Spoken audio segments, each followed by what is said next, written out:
call to order. Did y'all hear this? Yes, ma'am. No? Okay, thank you.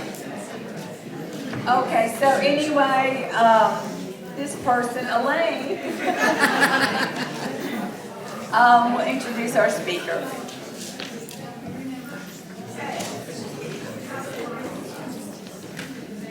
Well, most of us know Alan. I'll sit on the front row. I don't mind. Our extension agent when Tricia and I started 10 years ago. We can't hear you now. Hello? Alan was our extension agent when Tricia and I started 10 years ago. And now he can give you his full title. He works for the city. He's going to answer questions that we got about 18 questions prepared for him with a slideshow. We're going to let him address those questions, and if he needs to speak to the person that sent the question in, he will ask for that person to come up here. All right.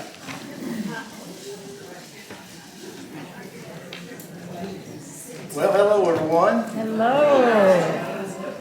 Yeah, I am the urban forester for the city of Hot Springs, and I've been there, believe it or not, 6.5 years. It's going by pretty fast. I enjoy it. I get to work with all the trees in our city. We have over 10,000 trees that's owned by the public and our city, and so I'm always doing that.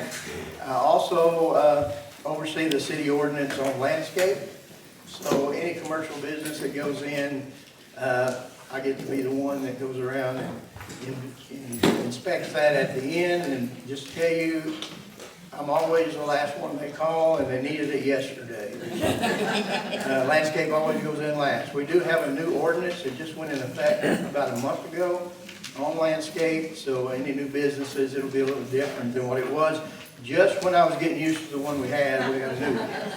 Also, I'll talk at the end for just a second, a good resource for any of you that are interested in trees or have any questions and you can't get a hold of me or your agent, Daniel, and you have some questions. We put out a new landscape handbook for the city of Hot Springs. We just finished it maybe a month ago. It is online. I'll give you all that information at the end. It's very thorough. I'm kind of proud of it. It took us a year to put it together with a grant. And it is on our website now under my area, Urban Forestry. And we are going to have some printed, but right now we only have them online. So I'll talk about that in a minute. As Elaine said, we have questions, and as I go through, I'm going to try to answer them best I can. So I may call on you if you are one that sent that question in. But I have a question for you before I start.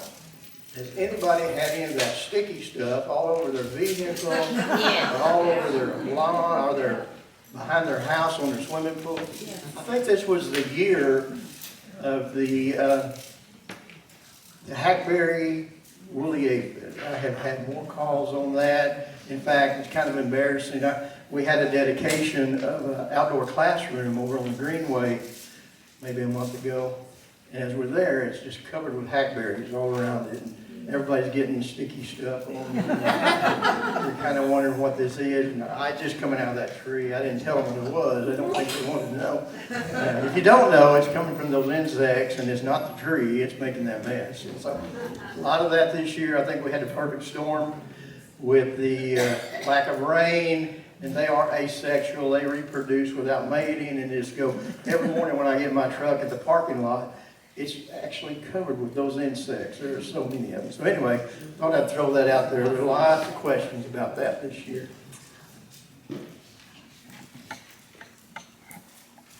All right, here's one I get a lot. What's causing my pine tree to die? And as a question, Diane here, where's Diane? There you are, hey Diane. And a lot of times it is kind of the first thing we think, it is the beetle. And the beetle is usually secondary. Because what happens, the tree has a natural, the old resin that's in the tree, the pine rosin, some of us call it, that's a natural preventative for insect infestation. But what happens, the tree gets in a drought situation or gets stressed in some way, maybe competition from other trees, it's such a big stand of trees, that the beetle does get in. Once the beetle gets in, the male goes in, it starts gives off a pheromone, and then attracts all the rest. But the tree usually has to be stressed first. There's 3 different types of beetles. We've all probably heard of the southern pine beetle. That's the most devastating one. Very rarely we have an outbreak, but we do have an outbreak. Usually their sign is they start in the middle of a forest usually, and it gradually works its way out. If you're flying over, and that's how they look for it in a helicopter or a plane, you can see where it started, and it just moves out, and it just takes every tree with it. Hadn't had one of those outbreaks. Most likely, the other beetle is called the Ips beetle and engraver beetle, and that's the most common one. That's probably the one you have, and it finishes a tree off. Once the beetles get in it, there's no way to kind of correct that. They're already in it. The systemics in the root system goes through. If you use that, it doesn't really work on beetles. It'll work on the sucking mouth parts, but not the beetles in there. And so if you have a tree in your landscape, a pine in particular, and you're worried about beetles, maybe you have one that is infested, has an infestation, then you need to use a preventative on the trunk of that tree at least twice in the summer. And that product is the best one I can tell you. It's called High Yield 38, and it is a permethrin 38%. You can get it about anywhere. But spray your trees that aren't infected, just a preventative. If you have it, if you don't have it in there, it's really, not that an issue. But if you do have one, if it's especially within 20 feet of that tree, you need to take care of the rest of them. Hopefully I answered most of that for you. Every year we lose branches on our dogwood. When we cut them off, the limbs are hollow. It's just common. We'll attack that first before we get to the blueberries. But dogwoods are not one of our trees that live like our oaks for hundreds of years. They only live around 25 years. And so when you do find a limb that's hollow, it's dead. It's not normal. It means the limb's dead. You do have to prune those pretty often to get that dead out. I remember when I was an extension agent, I got called up to the courthouse. They had a big, huge dogwood in the front, and half of it was completely dead. And so we went in and we cut that dead out, and that tree's still thriving and doing well. That was probably 8 or 10 years ago. So yes, you would have to prune that out. Anytime you have dead in it, prune that out. And this will be repetitious, but for any tree, the number one thing you do is preventative. Make sure that, because trees are like us, when they're stressed is when they get disease. When they're stressed is when they get insect problems. So soil testing, watering during drought, that's real important on any trees. And so, but it's pretty common for dogwood to lose limbs, and so pruning those out is the best way to do that. Also, do you prune blueberry bushes? They mostly look like trees. Denise, you here, Denise? Not here? Okay. Yes, we do prune blueberries. Usually we look at them for the first 3 years or so. We don't usually, unless you need to clean them up a little and kind of head them back, keep them in check. But after 4, and for sure 5 years, we go in and remove what we call the woody canes, the older canes that are all the way to the ground. If you have a 5-year-old plant, then you'll be finding every year they put on new canes, and so they continue to grow. And so that 5-year cane, the older woody type stems, you want to cut them out every year once your plant has been there for 4 or 5 years. So yes, there's a really good handout, fact sheet on Extension's website. It talks about pruning blackberry or blueberries, and so I would go on there and look at that. But yes, they do require pruning after that 3rd or 4th year, about every year. What time of the year? It would be in the dormancy period. What time of the year? Dormancy, best time for just about all fruit tree pruning. The best time is when we're about to come out of winter, February. Now, if you own an orchard and you have 10 acres of blueberries, you're not going to wait till February, but you are going to do it during the dormant season. But once they're dormant, you go in there.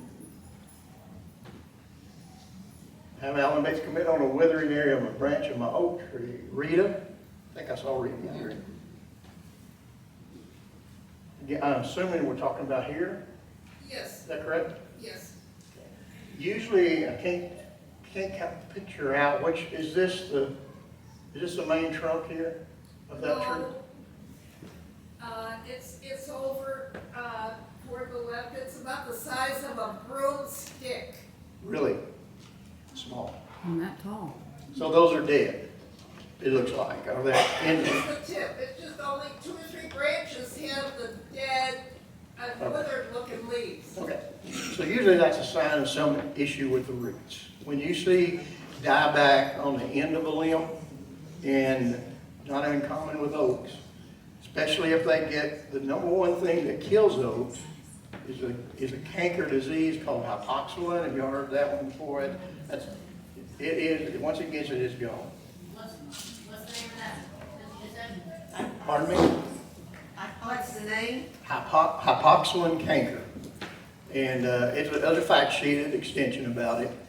What happens when trees, back to my statement earlier, when trees get stressed, whether it's compacted soil, drought, maybe there's competition, there's a lot of trees in that area competing for all the nutrients in the water.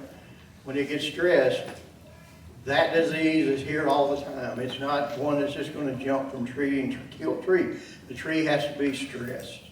So when it's stressed, that disease gets into the tree and it gradually chokes the tree to death. From the roots to the crown is the xylem, the phloem, the movement area of that fluids. It gradually chokes that out and stops that flow. So when you see dieback in an oak on the ends of the limbs, it's because of the feathers from the roots, and it's gradually choking that tree. So I would look at that tree carefully. If you start seeing any type of sloughing on the bark or any type of irregularities on the bark, it may have that disease. Now, what can you do about it? If it's reachable, you can have that pruned out, prune out that dead back into the green, and that should take care of it for the time being, and then try to get as much correct nutrients to that tree as you can, maybe with soil test, put that in there. And that is not uncommon. That disease is the number one killer of about all oaks, and it is stress related though. Nearly all of our diseases and insect problems go back to stress relation. I have a small fig bush that died during the snow. I think all of us probably did. I know mine did a few years ago. Still haven't got, I got one off of it this year, one fruit off of it. Should I prune it, let it go, or something else? I've never had a fig before. Teresa, where's Teresa? I got Teresa. Yeah, I would maybe some of this small growth around here, take some of that off. Again, we're looking at February, kind of clean it up. And the good news is you can take a lot of those cuttings and root you some more plants because they're pretty easy to root actually. You can do air layering. You can take some of these small stems here and lay them on the ground, scratch them a little bit, lay a brick on them, cover them with dirt, and they'll root. That's a pretty easy way to do it. I do that. So they're pretty easy to root. You can put them in a container and get some of that at the end of winter. Cut some of those off, 12-inch piece or so, and you can root them. But I would, and another thing I would do is it looks like you have, I see some kind of protective fencing around it to keep animals away. Keep it here. Sure. The bunny rings. That's great. I would also clean up around it and put me some mulch. How far around it can I put mulch? Great question. You never want it touching the trunk. So you want it out to the end of the limbs perhaps, and no more. This is a key one, and I have other ones I'm going to mention this, so it'll be repetitive. But you never want to put more than 3 inches of anything, mulch, whatever it is, fill over a root system of a plant. If you put more than 3 inches, you cut off the oxygen supply to the roots, and all of us know trees produce oxygen. But did you know they need oxygen to break down their carbohydrates and get those out of there that they store? So they have to have oxygen to the roots. And so if we have all this competition down here and you put down more than 3 inches, you stand a chance of cutting that oxygen off. Do I need to take the grass out before I put the mulch? I would, yes. And put it out to the drip line? to the drip line, and when you look at it from above, it should look like a donut. Have you heard of that? Or either a tire, where it has an opening in the middle and it's not touching the tree, because that just helps cause rot and insect and things like that to get into it. So no volcano mulching and no mulch touching the actual trunk of the tree. So that would help. I saw a study one time where 2 trees were planted at the same height at the same time. One was here, one was 10 feet away. One was mulched, kept the weed competition down. The other was not, just let it grow naturally. And at the end of a couple of years, it was obvious the one that had been mulched was 2 times bigger than the other. So you don't realize how much that competition for nutrients or water or whatever it may need to grow when you allow, that competition. So yeah, I would mulch it for sure. Okay. I planted an apple tree 3 years. Whoa, what happened? Did I hit something? Here we go, it's back. Prior to master gardener training, I planted an apple tree that 3 years later it has almost no leaves, white fungus, needs pruning desperately. Is it worth saving and getting a second tree for pollination? It's in partial sunlight. Okay, Teresa. That's Teresa too. Teresa still needs it. That's hers also. Okay. Same situation. Okay. We want to remove all that, get some mulch on it. And yes, it is worth saving. I don't know, I remember doing a class one time at a person had volunteered for us to go out. I don't know if any of y'all were there. And the first thing you do want to do when you plant a tree like that, if you look, is you want to cut it off, head it off about 18 inches tall. What that does, it starts promoting all of your ladder, your growing of your limbs laterally, and so you get more limbs and you can train them. What we want to do here is more, we say prune, but it's more of a training. First few years of a fruit tree, we're training that tree. We're cutting out limbs that are right above other limbs because you got to have sunlight for fruit. We're training that whatever plant it is, whether it's peach, apple, pear, or whatever. We have a central leader on the apple, so we want to train that tree to grow with that central leader. Nothing gets above that central leader. We want to keep our limbs at good crotch angles. And then you also want to cut away any limbs that are over each other. So in other words, you have stacked limbs on top of each other. You want to remove some of those depending on what they look like and how they're the best quality ones. And give plenty of sunlight. You don't want limbs growing on top of limbs. You want them scattered around the tree. So yes, it's worth saving. And I believe the other part of the question was, should I plant another tree? Is that right? And it's apple, correct? Yeah. So I would recommend maybe a crab apple, unless you want another apple variety. You do need 2 varieties for apple. Crab apple works great as a pollinator. If any of y'all were involved in a project that Master Gardeners did on the Greenway there by the farmer's market, we planted 2 crab apples in amongst all of those apples. And they are very good at pollinating because they have a longer bloom period. And so you can pollinate nearly all your apple orchards have crab apple growing in them for that reason. And I went by there after I got that question and looked at them. All the apples are gone off the apple trees. They did produce this year, but the crab apples are loaded right now. They're, like this and just, I don't know how many, but it's loaded. About as many as you can get on that tree, each one of them are. So if you like, crab apples make great jams and jellies too, so I would suggest maybe putting a crab apple in there with it too. Have a maple tree that's bigger, so maybe it's in the backyard, its branches are bushed out. I wonder if I can prune it. You said it. It's not a maple. It's not amazing. Not a maple. This is my first year. It's a sweet gum. But yes, some people like sweet gum.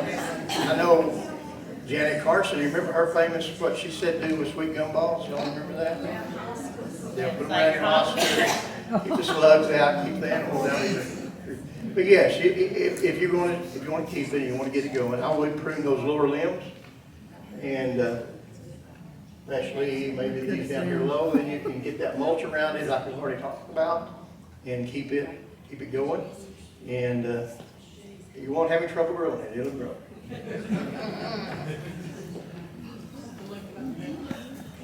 And, uh-oh. Yeah, there's another maple. I mean, not a maple. That's another sweet one. See the leaves here? Okay, the question, what was your question? Can I kill the grass and how much mulch? We've already kind of answered that, I think. About 3 inches of mulch is the most you want to put. Mulch is a great in your trees like this in your landscape, because the number one thing that usually happens to trees, and I deal with it a lot in construction, is compaction, soil compaction. Soil compaction on our soils is always, you know, we have heavy clay soils. How many of y'all have ever dug in the soil? You know? Tried. We don't have much soil. We tried. Right. We tried. Heavy clay soils, and so they compact easily. Water can't get through, air can't get through. So that's one of the major things that happen to most of our trees in the landscape. And so how can you combat that? Well, one, you could aerate it with an air spade, which is a lot of money and a lot of effort. Number two, you could utilize the city compost. Get city compost, put about 3 inches around, all the way out the drip line. Again, not touching the trunk. And as that breaks down, it does give off your nutrients, a very low quality nutrient, but works very well. We did some, when I was at Extension, we did some demo plots out at the detention center, and we did some, we did repetitions for tomato plants with city compost, with a super soil that we purchased, and then with native soil. And was anybody in that project that's here today? Yeah, we did that. And the one that was in the city compost, you could drive up and see the difference. It did great. So I would recommend anytime you use city compost, you always get that question. You know, do I use it because of where it comes from? But if you do use it in your edibles, I would put it in the fall. Let it sit all winter long, and then it's ready for springtime. Is there a difference between the compost we can get and the Mulch? mulch? Yes. Yeah, and Yes. you want to put mulch under the tree, not compost. I'd rather have the compost if you have compaction. If you're just trying to put it down to weed suppression, the mulch works fine, yes. It's more stemmy, it'll gradually break down and it'll rot over time, but the compost itself is already broken down and it has little nutrients. If your tree's in a, you know, if it's having some issues and you think it's from compaction around it, I would go with the compost first. Now, if you're just doing weed suppression, the mulch works fine.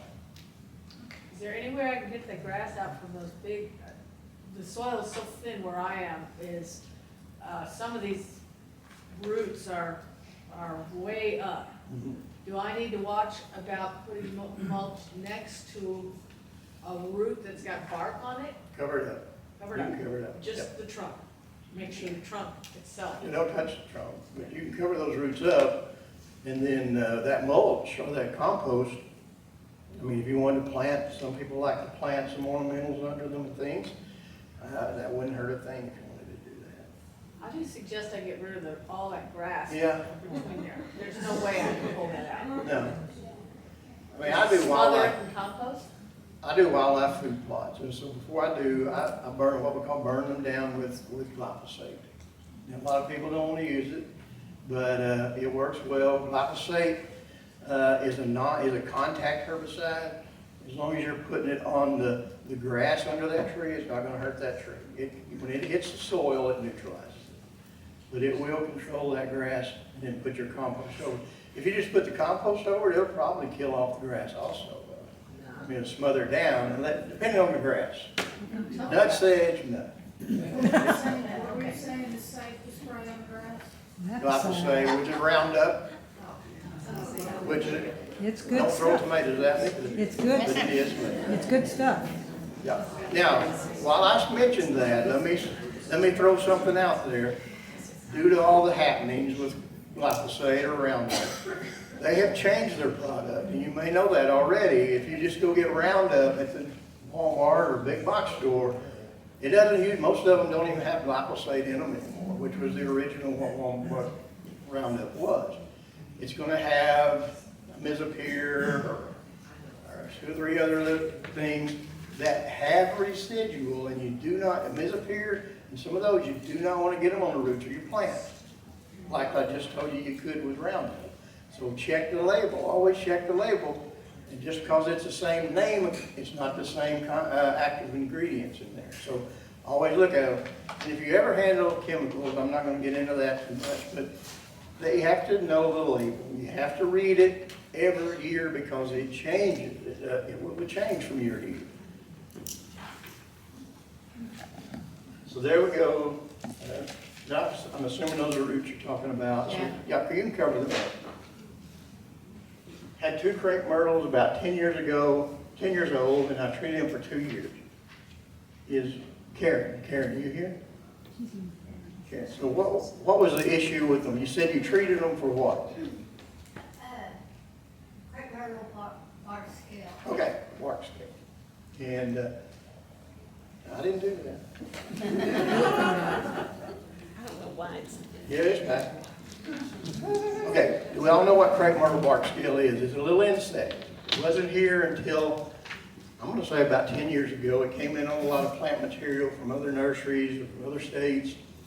And I remember when I was an agent at that time, we're getting all these issues. It's about to come, you're going to get it. We didn't have it. First ones I saw was on the lake south of town. Now, if you live in the village, it's up there too. It's everywhere. Crepe myrtle bark scale is an insect. It is not a disease. It is an insect that attaches itself to the plant, and you get the same sticky substance that's called honeydew, by the way, under the plant. I mean, you'll have your crepe myrtles, everything turns black and sticky under it.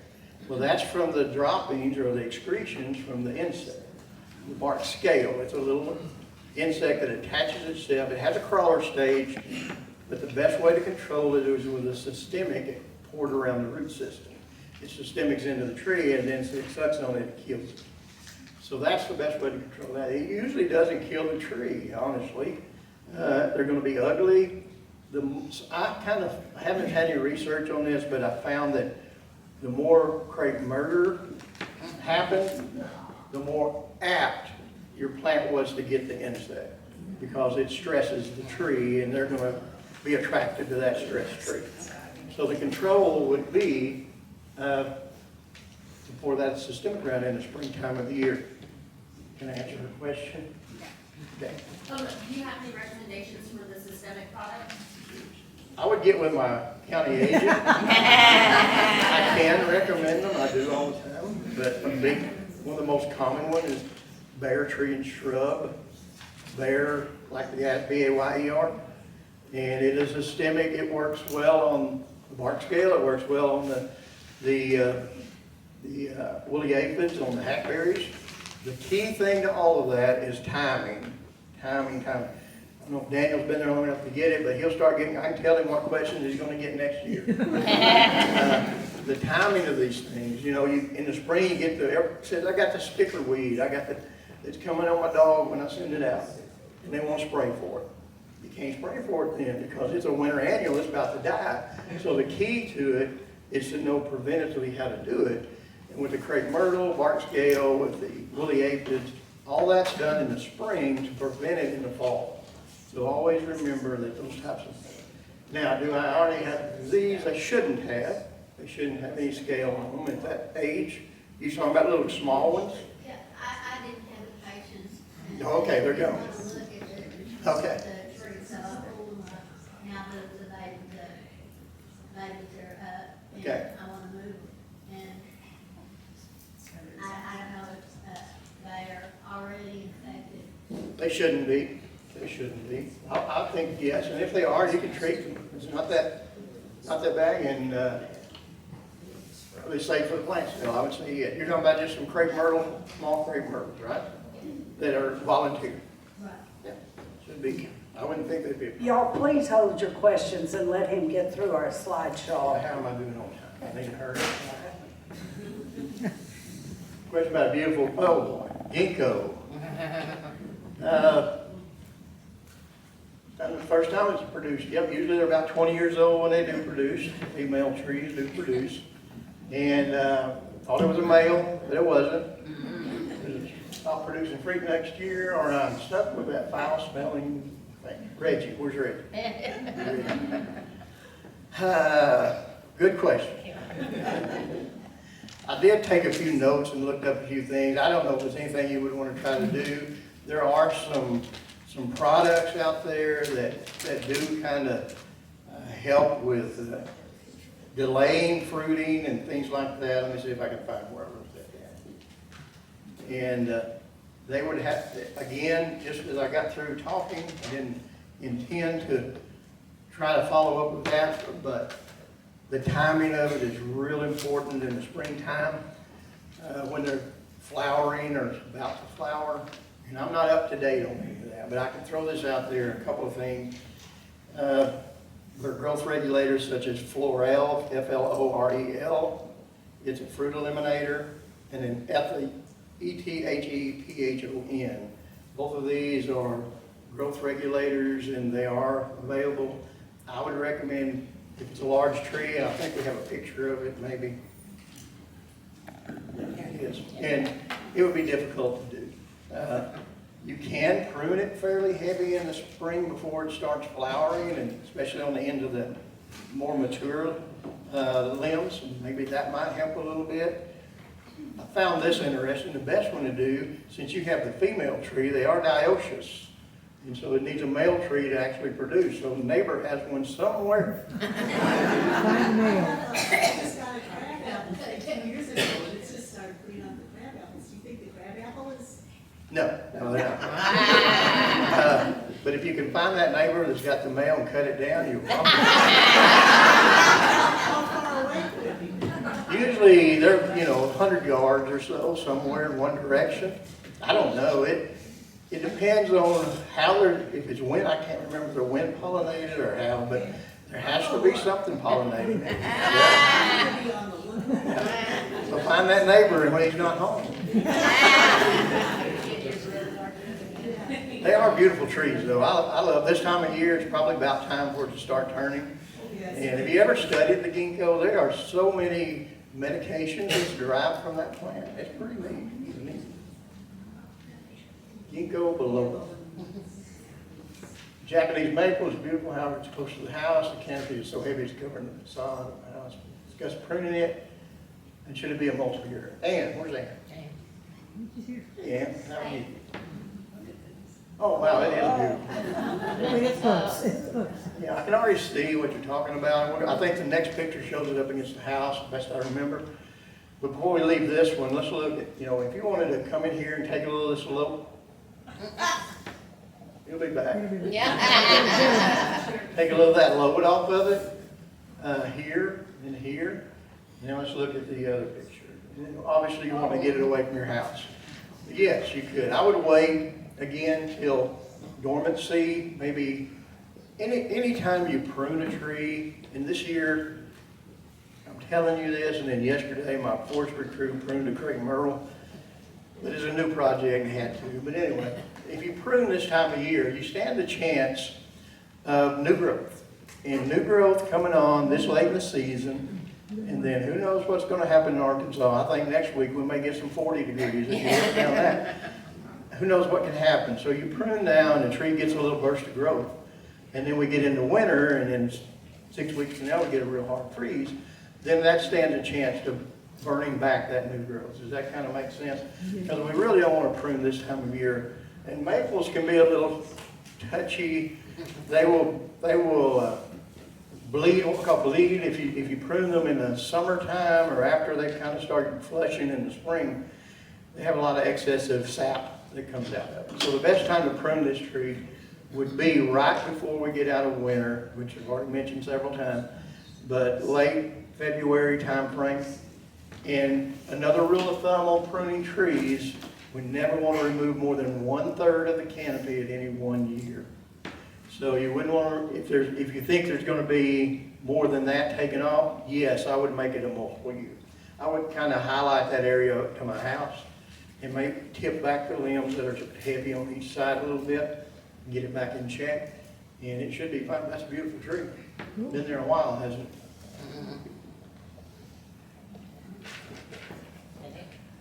Here we go. Tree in the front yard has had its troubles and I've inherited. I mean, I talked to Bill a while ago, didn't I? And I can.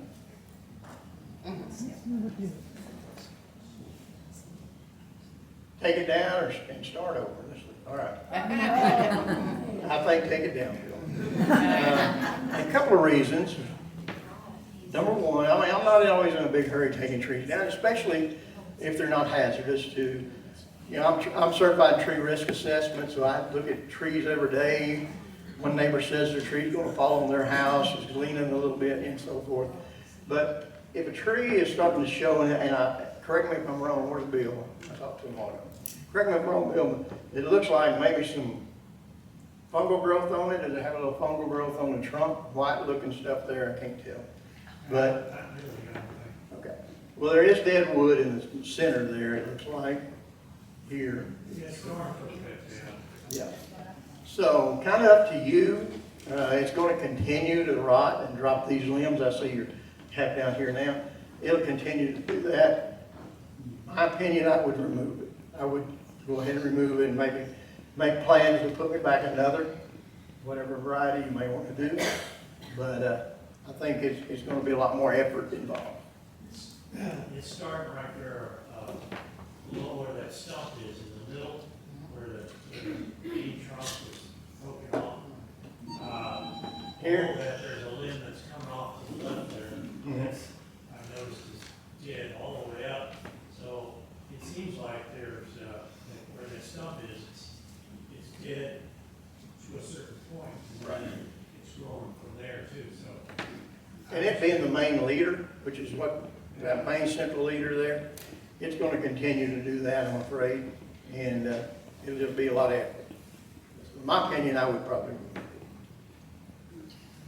Young Japanese maple that's got this growth in the past, well, I've never seen this. Where's Mary? Anybody know what that is?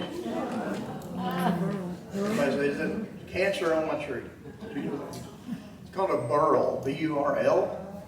Any of you ever bought a wooded pot that had a great design in it as far as the growth of that tree rings in it? These are highly sought after as far as for woodworkers.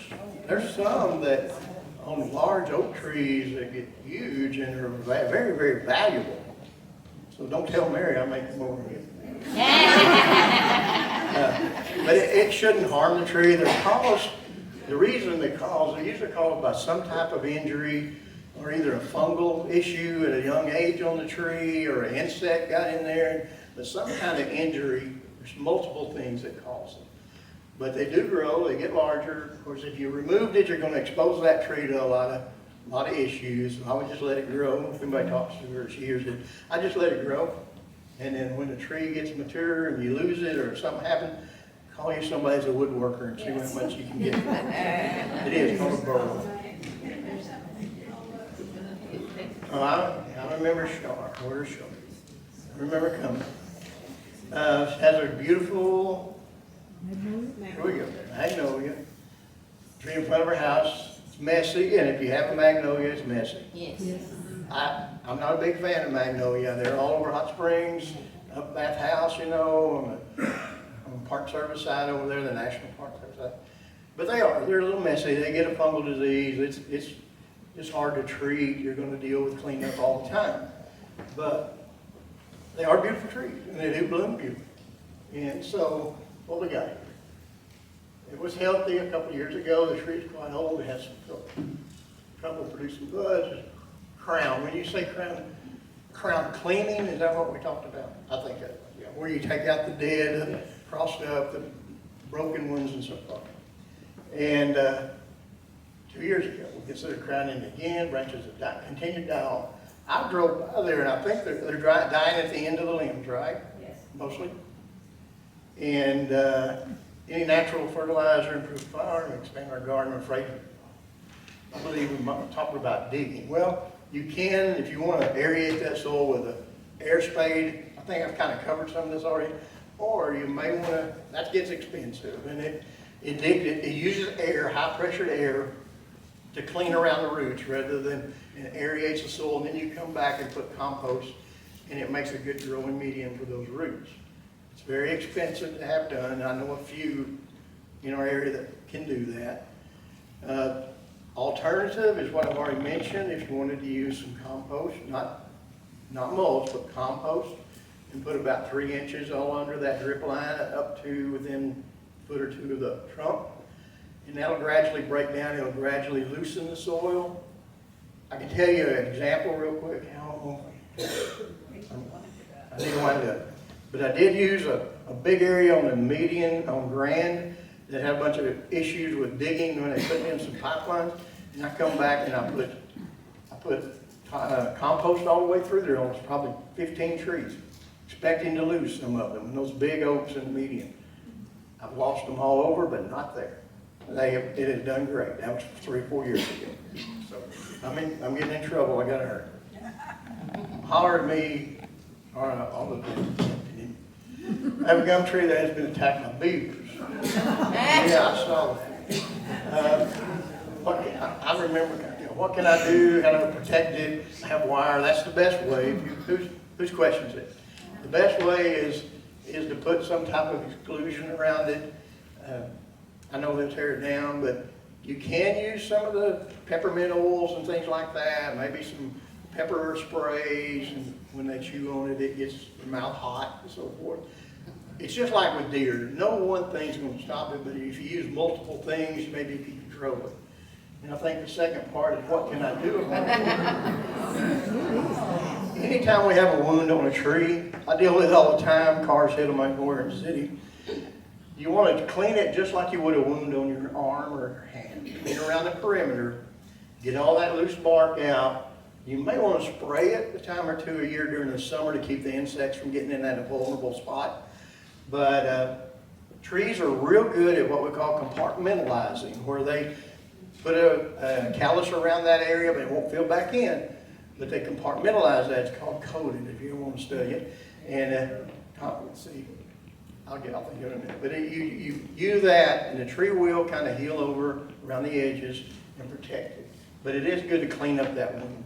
The best way to keep beavers out, unless you have a permit to trap them or something, is to put the wires and things around. 90-year-old pear tree. I remember this one. Laura, where's Laura? Okay. Yeah, there you are. I just don't do it. Yeah, that's large. And so I would probably cut it. If you want it, if you don't want it, leave it for what little bit you get out of it. But if you want pear, I would suggest get no extension, maybe plant you a couple. Pears are the same. They need 2, except for kefir. Is that my limit?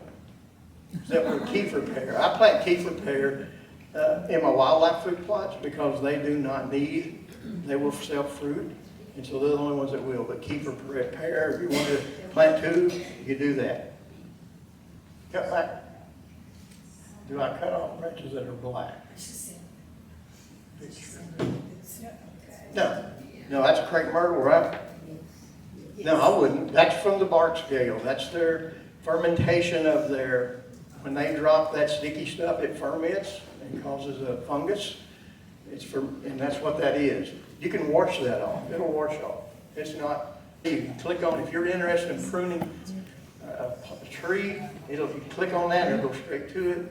It has a really good info in it. Has all the trees listed for this area, which ones you want to put under power lines, which ones you want to put in your yard, which ones you want for beautification or for blooming. It's all it's great ways. What was the name of it one more time?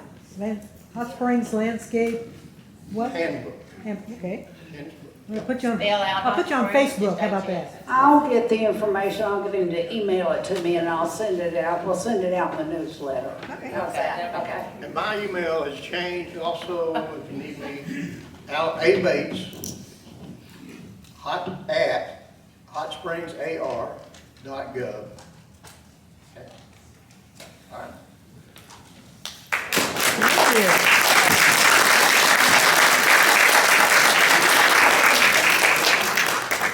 Thank you, Alan. Oh, thank you. And we'll have you come back again. More questions. All right, I answer them all day long. That's a good idea. Good to see everyone.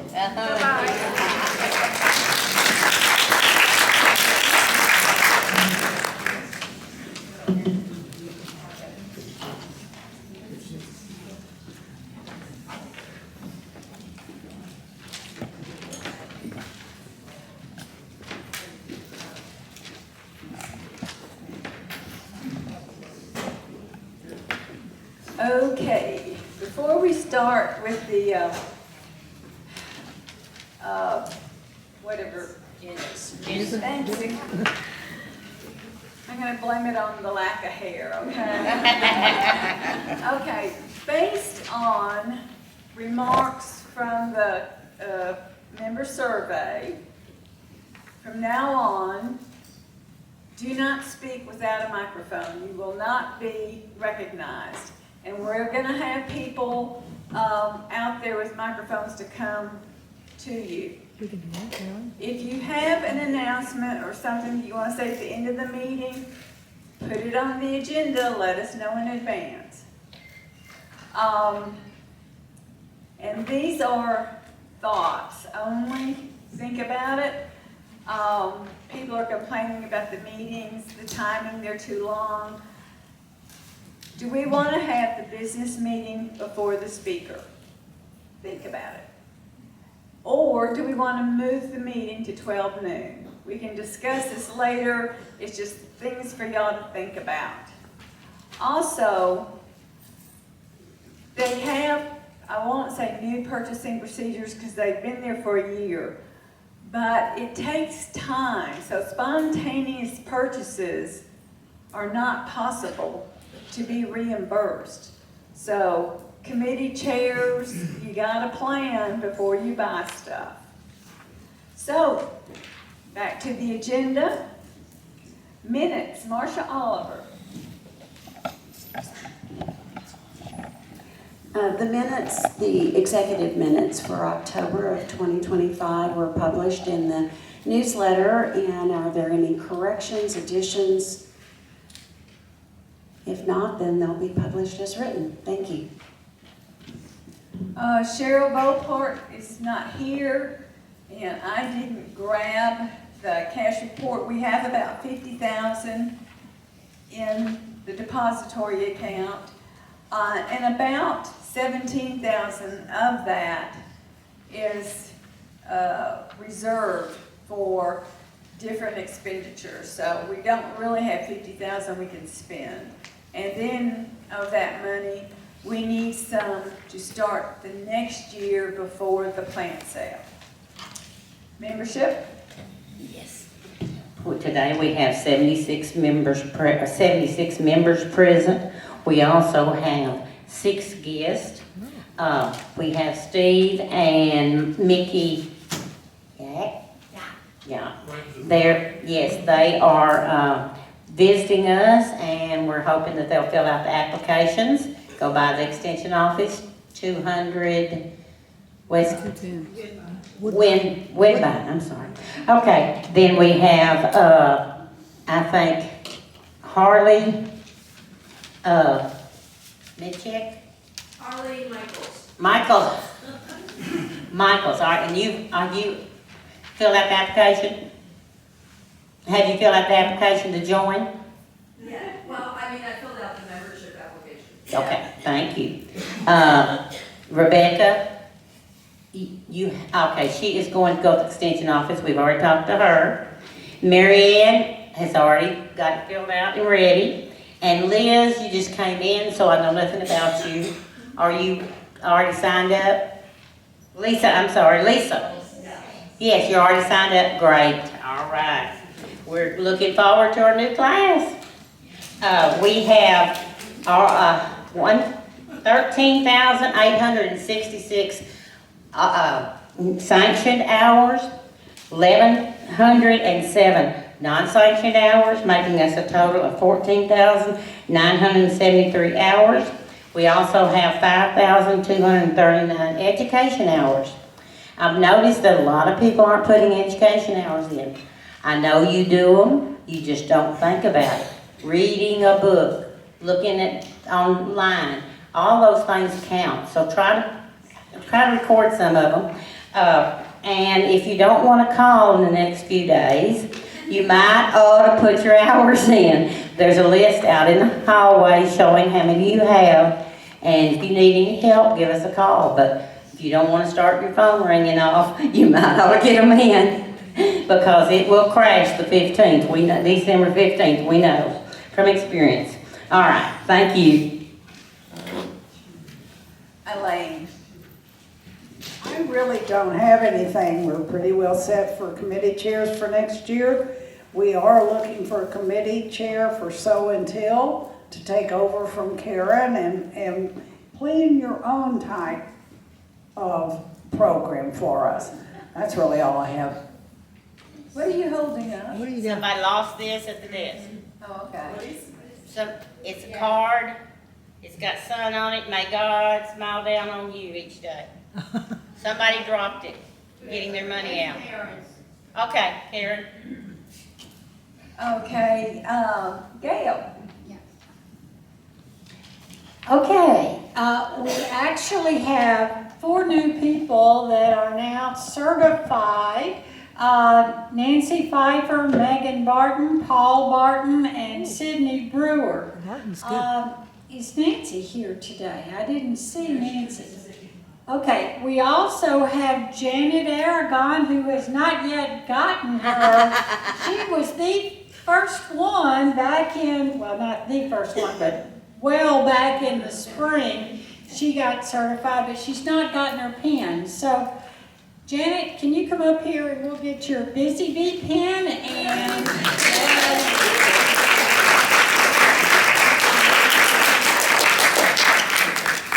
Linda, could you make a photograph? I will be glad to do Just that. over here at the side, and you can go on with the business while. Okay, Daniel. Daniel, do you have something for us?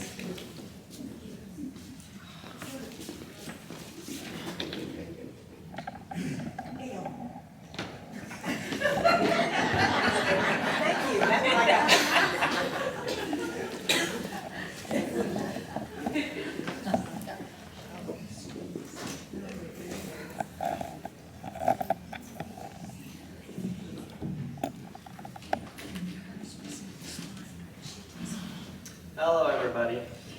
So today I wanted to give a few pointers for taking samples for plant diseases and diagnosing them because as you know, you can send in samples to the extension office and we'll send those off to Fayetteville for diagnosing. But it really helps if there's some good samples, high quality samples, and that really helps the lab in Fayetteville. So having a good description of the symptoms, that always helps what the symptoms looked like, how long they've been there, whether or not other plants around the area have those symptoms, and the environment that the plant is in. How far is it from other plants? If it's near any buildings or structures, how much sun does it get? All of these things can contribute to which type of disease is more likely, and that's all going to be beneficial for an accurate diagnosis. Also, bigger is better. The larger sample that you can reasonably bring into the extension office is going to provide the most accurate diagnosis. So when we get samples that are like, 5 or 6 leaves and a branch, it can work, but that's especially difficult and the diagnosis is not going to be as accurate. The whole plant is actually best because a lot of the diseases affect the roots as well. So if you can actually submit the entire plant if it's small enough, and that's going to be the best. Don't shake off the soil from the roots, just put it into a bag, and they can do that at the plant lab. Patches of turf is good if you're doing turf, because the goal is really to prevent it from spreading to other plants. And the best part of the plant to take is the transition from where it's green and healthy to where it's dead. And that margin in between is usually where we see the fungus or the bacteria being the most active. Also, doing it early in the week is best. That's so that we have time to, or so that it has time to get to the lab without sitting over the weekend. And pictures of the environment are always helpful, pictures of where the plant is. and that kind of goes along with other details about where the disease was. And not adding any moisture. Do not add any moisture into the package. If it dries out, that's okay, but if there's too much, it's just going to rot more on the way over there. And hope that's helpful for you all, and thank you very much.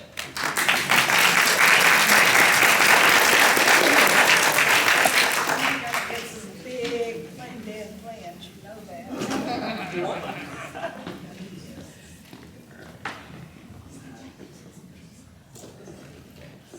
Okay. All right, so we will talk about our 2026 officer nominations.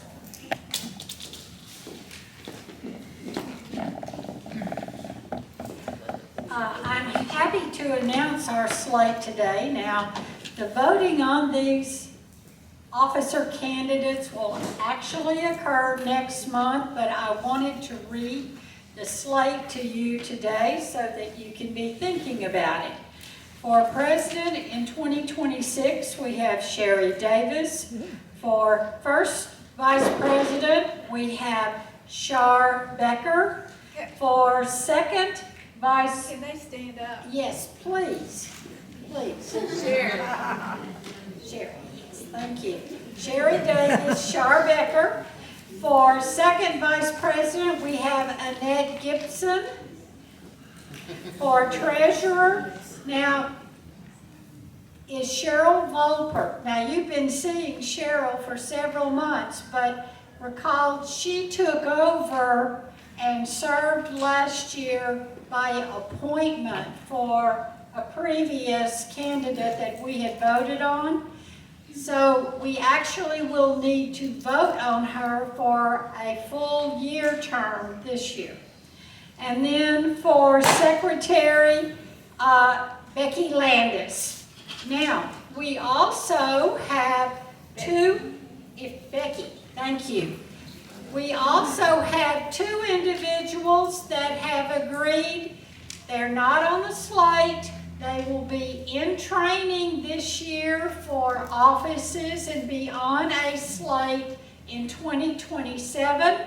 We have Pam McNabb, who's agreed to be in training for treasurer, and we have Roger Walters, who has agreed to be in training for second VP.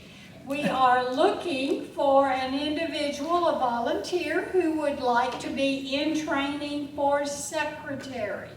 So if there is anyone out here who feels like they would like to serve in an officer position and would like to maybe go through and see what it's like this year, we would welcome anybody who would like to take on that training position for secretary.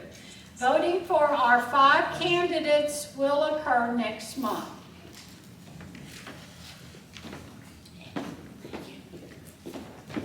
Guess y'all are gonna be so excited. We are talking about the budget. That is so much fun. Okay, so we will discuss the budget, we will take questions, and then we will vote on it next month. So if you have the budget, the first 2 pages is considered our operating budget, and according to the bylaws, income must equal expense. The 3rd page is, we've got this money left over, what are we going to do with it? So we'll talk about that. The first thing we did this year is we restored the incentive money to the projects, and that allows the chair to like bring water or sometimes treats, whatever she wants to do to make it more comfortable for y'all. We noticed a couple mistakes that will be corrected when we send out the budget next time. We've got the Advanced Master Guard training revenue and expense. Well, that's happening this year, so we don't need it in next year's budget. We failed to put the $50 incentive to SIG, the Southern Inspiration Garden. So that's gonna be bumped up to $250, and we are reducing office supplies to $450. Plant sale expense, that's kind of iffy right now. There is a consideration of renting another building for the plant sale, and that would be finalized before next month. Then we will send it out to y'all then. Okay, on the third page, last year, actually 2025, instead of having a 2 or 3 day plant sale, we had a 1 day plant sale. We didn't know how it was going to work out, so we did not add. Normally, we give a portion of the plant sale to our community fund, our scholarships, and our detention center learning greenhouse. And we didn't do that last year because we didn't know what was going to happen. We are restoring the money from the plant sale to those projects. There is a question about the percentage, so we're going to double check the plant sale expenses and income just to make sure that we're doing it correctly. And that's about it on that's of note. Are there any questions? Wait, can she have a microphone? Roy?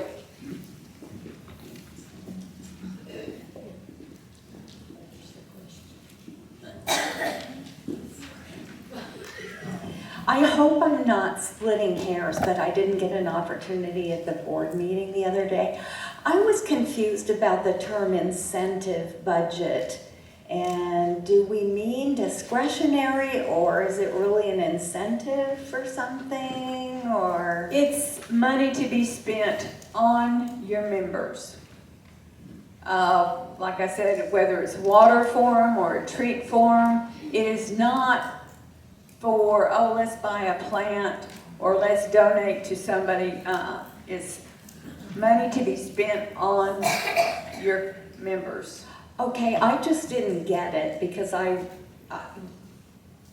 that seems like it's an incentive to perform or to do something or Show up. show up. No, I'm sorry, I really didn't understand. So it is kind of what I call discretionary, but it's okay, whatever we call it. It is discretionary, it just, it's not Okay. anything you want. Not to split hairs. Okay.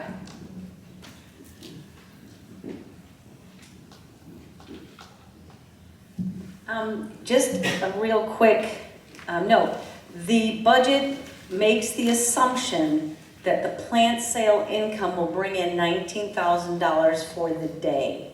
So I think it's something we all need to pay attention to, because if we don't, we have to make adjustments. Is that correct? Correct.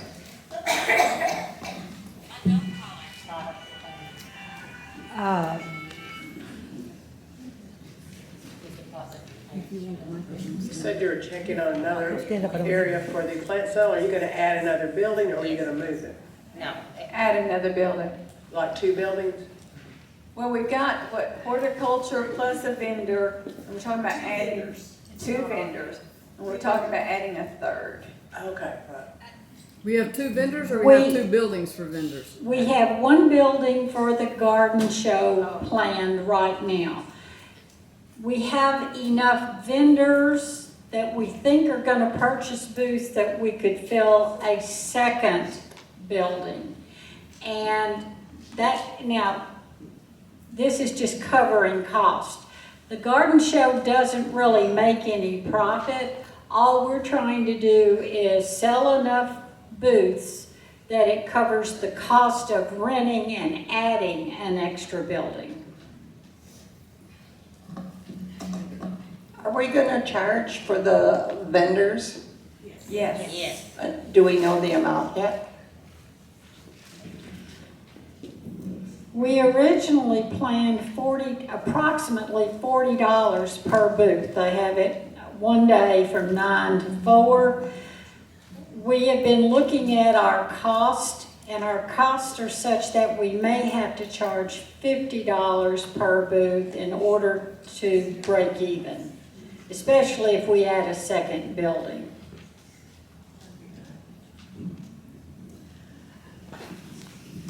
Okay, back there. All right, I question, I never understood this, and I don't mean to be out of line with my colleagues from the Hot Springs Village Xeriscape project, but is there a line item in the budget for supplies in the form of new plants to plant for our project in the village? The plants are supposed to be supplied by your sponsor. So we do not buy plants. May I ask why not? State policy. Yes. State policy. MasterCard. Okay. state policy. Okay, I would like to suggest that be looked at and challenged at some point. Okay. May I ask my colleagues, who is our sponsor? I've never known. Zilly. The POA? Okay, of the village. Thank you.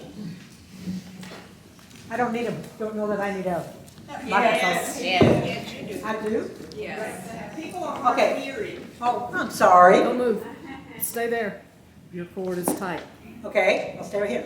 Okay, at the detention center learning greenhouse, last time I saw the budget, we had $1,200, now we're down to $1,000.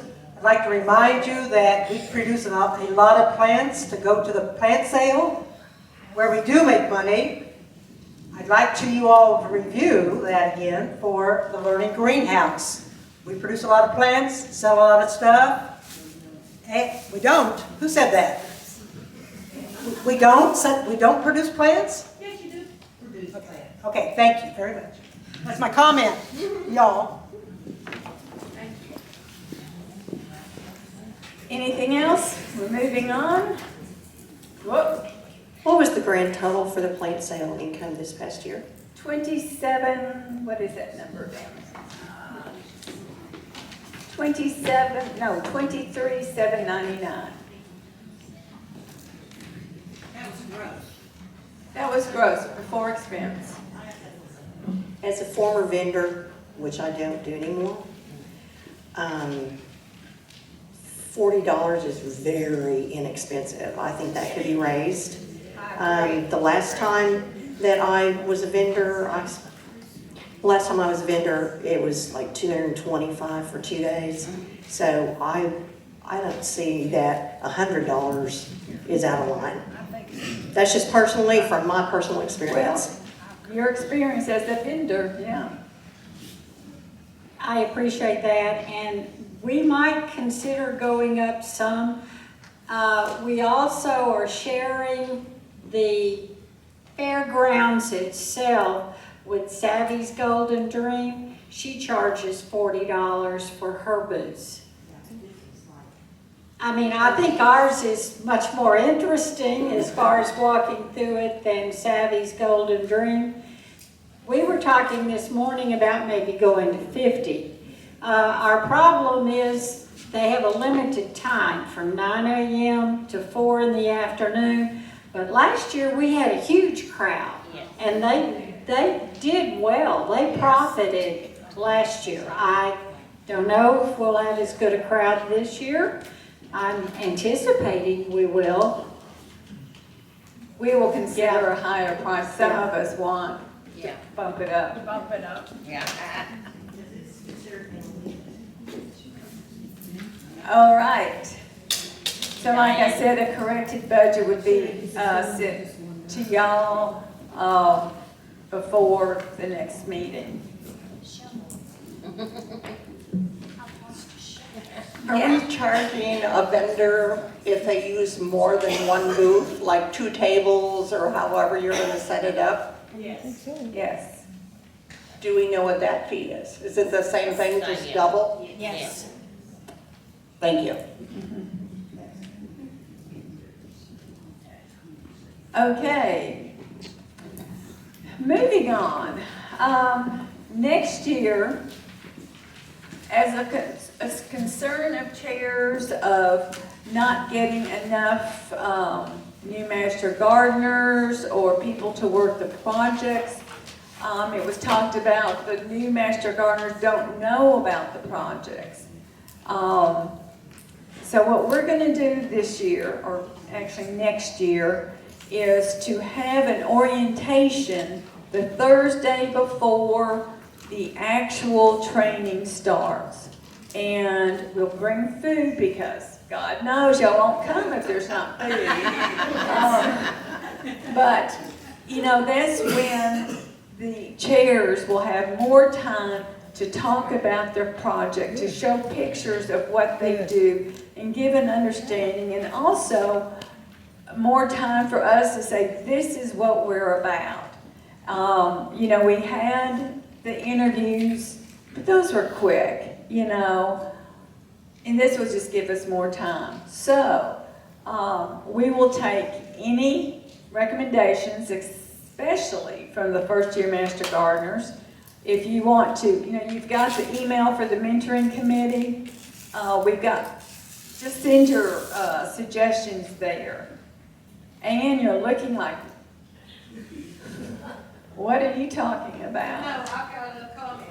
Oh. I don't have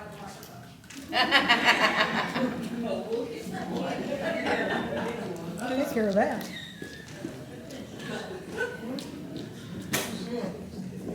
I think you need, I personally would have liked to have gone and physically seen some of these places so I could have known what I wanted to do. If you, I know that we don't have a bus, I know, but carpool or something to go, I know it's hard, but it would have helped me a whole lot personally if I could have seen. I know that the mentors are supposed to be doing that, and I think there were a couple programs set up for the last year's or this year's first year Master Gardeners to go as a group to certain projects. So, yeah. While we were in class, you know, before we could start working on projects, I don't know. Okay. I have a question, or, well, a statement, a suggestion. If there's some way on, I believe we have a Facebook page, correct? Is there some way to like attach a picture of like a monthly calendar that has all the projects, like on the date that they're scheduled or something like that? And each month you just post that, so it's something they could reference? Because I know we were handed a monthly calendar when we went through the training, and that was helpful to like start scheduling. And then of course, once you get clicked in, you kind of know when those projects are and you get on the email, but you're not on the email immediately once you join. So it really takes the mentor, but if you don't have somebody that's really feeding you that information, it's very easy to lose and then you just don't know what's going on because it's past that date. And sometimes things change. Jennifer, we do have, Miss Sherry Davis makes a wonderful calendar that's in the strategy. And it does show exactly the day and the time. Not addresses, we don't have addresses. Yeah, I was just saying, like, if it's something monthly, you could post on the Facebook page. So, like, if they feel like they're out of touch, they could go and, like, pull up for that monthly and be like, oh, this is going on. Is that not something y'all There's a did pen. last There's a year? piece of We paper. were sending out, Where is this piece of With paper? our- You get it, it's in a book when you first join. With our first years this year, we sent out a weekly email and we would say, such and such is meeting on Tuesday, such and such is meeting on Wednesday, such and such is Thursday. These are opportunities, go to a project. But that goes just to first years. Yeah. We could do Facebook. Okay. Suzanne Becker.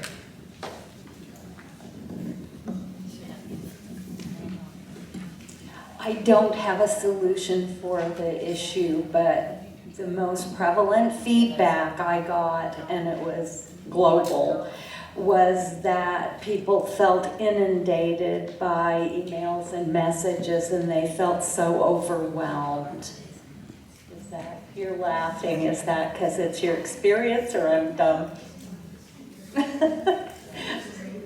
Yeah, so I don't know, you can't Well, satisfy everybody, but that was one of the feedback. So I guess maybe instructing new ones or students to not just screen it, but definitely look for specific information for them. And there Well- might be a way to identify that. Well, if we can have them focus on emails from the mentoring committee, then maybe that would solve the problem.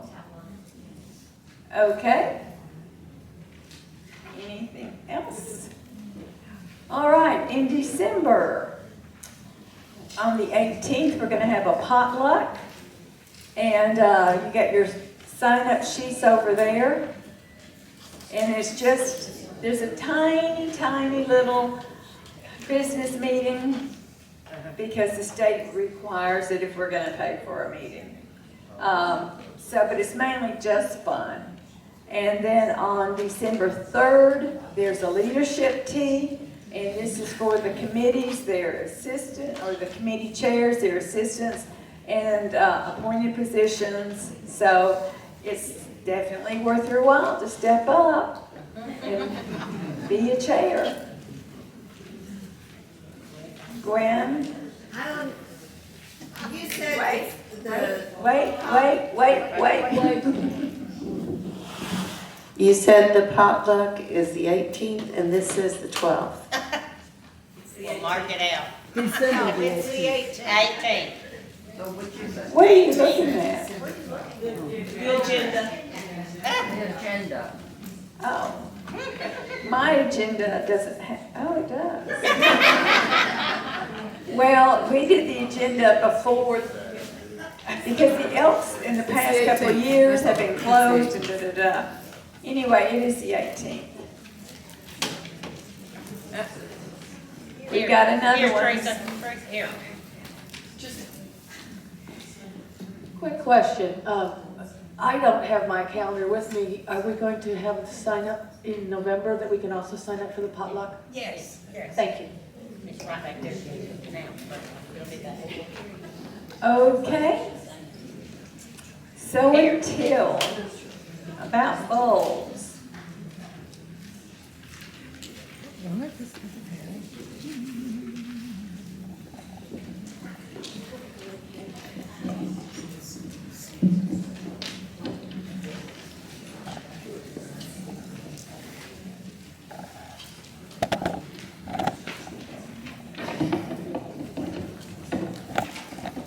Here, I have your number, 1 through 67.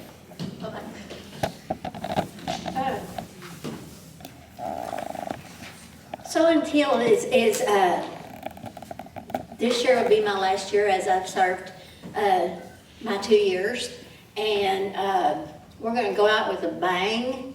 And a couple of things that are needed for our last display. And that's blue sheets of any kind of blue. If you have any blue sheets, please contact me. My contact information is in the roster, and I will come get them. What we're gonna do with the blue sheets, we're trying to simulate sky, okay? We got a display coming, and we're gonna try to make a sky behind it. And we're having a really, I'm excited about the speaker. She's an archaeologist and professor, a PhD from, I believe it's Henderson State. And she's going to talk to us about Native Americans and their plant use based on things they've found. And so it's going to be fun. And so I need blue sheets if anybody has them, and we're just going to use a safety pin on them, label them, and you'll get them right back. Or I can take them home and wash them and deliver them back to you. So really, so nothing will happen to them. Okay, blue sheets. We need people to set up tents. Yeah. I hope everybody got to take a look at the table. And I set up till after midnight, and I was texting with somebody, and so she knows wrapping all those little bulbs in tubers and corms and things and putting them in the pot so y'all could reach in the pot and get them out. I have a few left over, but I know a lot of you got something. And there's yellow cannas that are beautiful from Becky Landis, and she brought those. So look in the box at the table. And there's candy, and I don't need to take it home, okay? Let's see.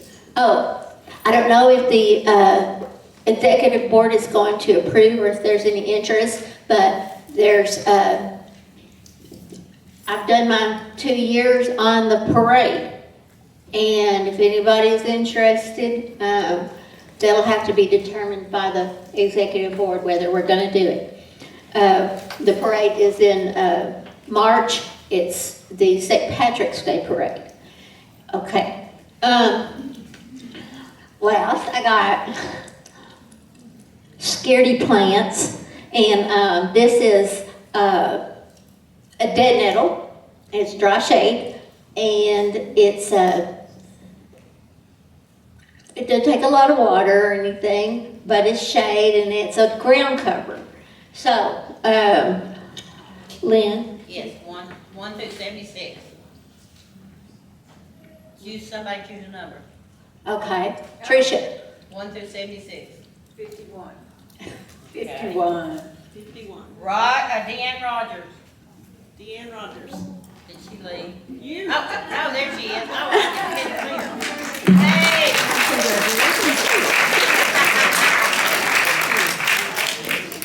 Thank you. Can't even walk.